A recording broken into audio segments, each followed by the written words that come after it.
Welcome back, everybody, to the Itch to Fish podcast. This is Travis with you.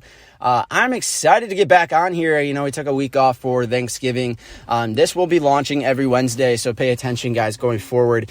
We will have a new ITF podcast being, brought out to you guys every single Wednesday, so keep that in mind, as you're going through your week, that every Wednesday something good's going to be coming out from this channel, so you can expect that and take it with you. Guys, I put out something on my Instagram. I was on eating Thanksgiving dinner, hanging out with the family. Everybody was, passed out after eating so much. And I was scrolling through Facebook, scrolling through Instagram, and trying to, just take in as much information as I could, and look at everybody's amazing catches out in the world there, getting jealous, really, at the end of the day. But I put out a post, and I was very adamant about, getting more people to this channel. But the number one thing is, I want this channel to thrive, not only for the reason of recognition or, whatever this brings with success. I don't really care about that as much as I care about getting this information to you guys so you can be successful.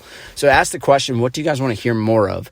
And a lot of the stuff that I heard was, lure choice, color, and to actually just elaborate on things I've already talked about in previous podcasts and YouTube videos and things like that. And so, that fired me up. It meant that people were actually paying attention, taking this information to heart, and trying to apply it themselves and get, at the end of the day, better. And that's what we really want here. So, I thought about it, and I figured out what was the best way to kind of mesh some of that all into one quick episode for you guys. And then what I figured out, last podcast, we talked about the 1-2 punch for early ice walleye, and that's what we're going to talk about and elaborate a little bit more. We'll talk about, color choice. We'll talk about what lures to use, things of that nature, and how to actually work it and apply it. Again, just a refresher, if you didn't hear last week, go back and listen to it. But what it really is, it talks about how to eliminate bad water, right? We want to be out there, we want to be successful, and we want to be on active fish. And the only way to do that is to get out there and try to, attract these fish in. And the best way to do it as efficiently as possible, in my personal opinion, is this 1-2 punch. Now, really, you will see this if you're watching any Instagram, any YouTube videos of the pros or anything. You'll see them do this. They just might not elaborate on it as much as I'm going to. And so let's dive in. We're going to keep these short and sweet every single week, so you can plug it in, plug and play, and learn the information. So what is the 1-2 punch? Again, if you didn't listen last week, really what it is drilling multiple holes, as many as you can in an area of water that you're trying to fish, and then you're going to drop one lure down, something that makes a lot of noise, a lot of ruckus, a lot of flash, a lot of vibration, to lure those guys in. When I'm doing this, guys, I'm carrying around 2 to 3 poles with me at all the times. Markham just came out with a lithium shuttle. Great tool. You can put all of your rods right on it, as well as your electronics, and it'll charge it with a lithium battery. So definitely recommend getting one of those if you don't already. You can go on Markham's website. But I digress. I have 1 or 2 things rigged up with me at all times. I would say 8 out of 10 times, my go-to is a Rapala Rip and Wrap on one, and some type of slender spoon or tingler spoon on the other, in a much smaller size. That's it. That's all I do, guys. So what's the point? Why does it work? So I'm dropping down, I have all these holes punched. I want to work them all. I want to see what I can lure in. I'm going to drop down that Rip and Wrap. Sometimes if it's a really clear body of water, even a shallow body of water, I will drop down a Rapala Slab Wrap instead. It's a little less loud and a little less crazy down there, but it's still got that same minnow profile. So I'm going to drop down either a Rip and Wrap or a Slab Wrap, and I'm going to drop it down to the bottom. As soon as it gets down there, I'm looking at my graphs the whole time, trying to see if anything's chasing this. I'm giving this guy, 2, 3, 4, 5 sometimes big strokes up and down, up and down. And when I'm doing that, what that's doing is giving off so much vibration to anything and everything that is a predator fish in the surrounding area.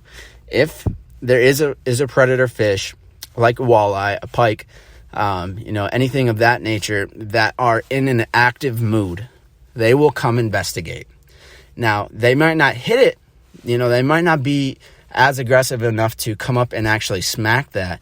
If you are on a body of water where they come up and smack that right off the bat, you're in a good spot. You've nailed it. You've dialed them in.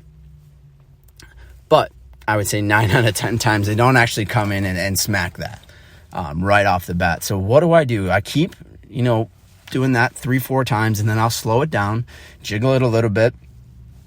I'm doing this for 5 to 10 minutes per hole. If I'm not seeing anything in the first 45 minutes after doing this, I'm done. I've eliminated that body of water and I'm on to the next. That's one situation. The other situation is they come in, you mark them, you say, okay, fish are here. This is a good sign, but they're not actually nipping at that. What I'm going to do now is I'm going to go for my second punch. I already hit them with the first. I know they're there. I know they're interested, and I know they want what I've got. But it just might be a little too aggressive for them. So I go into my other pole. That, like I said, is some type of slender spoon, some type of flutter spoon, something lightweight that flutters down, ever so gracefully down there, tipped with a minnow head, I would say 99 out of 100 times. Now, they have all these different plastics and all that you can use. Definitely get after that, start learning that. But just for the basics, to get out there to crush more than you're already doing, always tip it with a minnow head. I'm talking slender spoons, guys, custom jigs and spins, VMC Tingler spoons, all incredible. Lindy makes quite a few different spoons as well that, crush it. But I would say 9 out of 10 times I either have a slender spoon on or a Tingler spoon. It's just my preference. But any lightweight spoon that can get down there and flutter for you, that doesn't just sink to the bottom and crash, I would go with that. You want some wobble, you want some attractant, you want a little bit of swaying back and forth and moving around the hole. And it just is able to catch a lot more because it can cover a little bit more water in that general area. So that's what I'm dropping down as a number 2. Guys, I am jigging that baby. I'm not doing it as aggressively, but I will bring it up. And as soon as I get to the top of my stroke, I'm actually letting it down on the slack line. Now, that's important.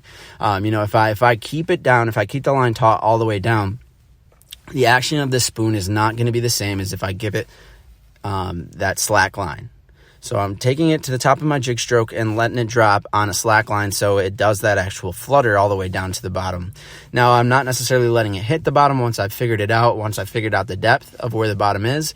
I'm hanging that thing, 6 inches to 2 feet off the bottom, depending on, how the body of water is. If it's super clear lake, I'm going to have it actually up about 2 feet. If it's a more dirty or murkier, I'll probably have it a little bit closer down to the bottom. So that's the 1-2 punch, guys. We're bringing them in with the rattles. We're bringing them in with the high vibrations. And then if they're hitting it, heck yeah, we got some aggressive fish that we're going to be tackling for the day. If they don't hit it, and they come in and are genuinely interested, but they just don't crush it, that's when I drop down to the second punch and I hit them with the haymaker, which is, that slender spoon, something that is, just wobbling in their face, shaking in their face. And if they don't hit that, or if I'm not marking anything at that time, guys, I'm on to the next next area of water. It's not in your best interest to stay on one area if you're not marking fish, if you're not catching fish. It's just pointless. Guys, if you have the ability to move, get out there and move. If you want to catch more fish, you have to go do things that other people aren't doing. Some people will just sit on one area of water the whole time and be content. That's all them. But we're on here to catch more fish. That's what we do at the ITF. The ITF Nation strives to catch more and be better. So if we're eliminating a body of water, we're on to the next. We're getting better. We're moving, and we're going to do that same thing in a different area of water, right? Before we've gone out, you listen to my last podcast. We got a few backup plans. If if the plan number 1 doesn't work out, plan A doesn't work out, we got B, C, and D that we're going to go hit on the same day.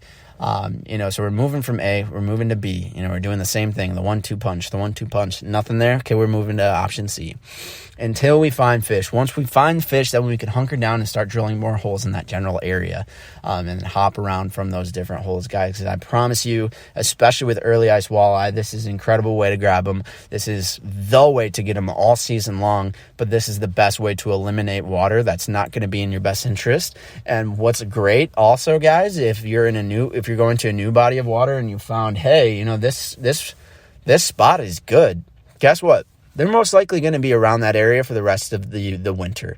Guys, while it will move in and out throughout the lake, but if there's area in a water or lake or river system that is holding bait, those walleye are going to be returning. So if you find a body of water that is producing, you found yourself a body of water that should produce all winter long. No, that's not always true. So, we will talk about that, when it comes to more mid-season walleye. We can kind of, talk about their migration patterns and things like that and what they do in the winter. But until then, guys, the 1-2 punch, I promise you, you're going to get out there. You're going to be able to eliminate more water and find fish quicker with this method. So get out there and knock it out. Hit me up on Instagram, YouTube. And let me know, if this works for you or what you want to hear more of, what you want me to elaborate on. Guys, I'm here for you. The Itch to Fish is here for you to help you learn and help you get better. So that's it, plain and simple, guys. I'm out for the evening. I appreciate you. I hope you have a wonderful night or a wonderful day whenever you're listening to this. I love you. Tight lines, everybody. Take it easy.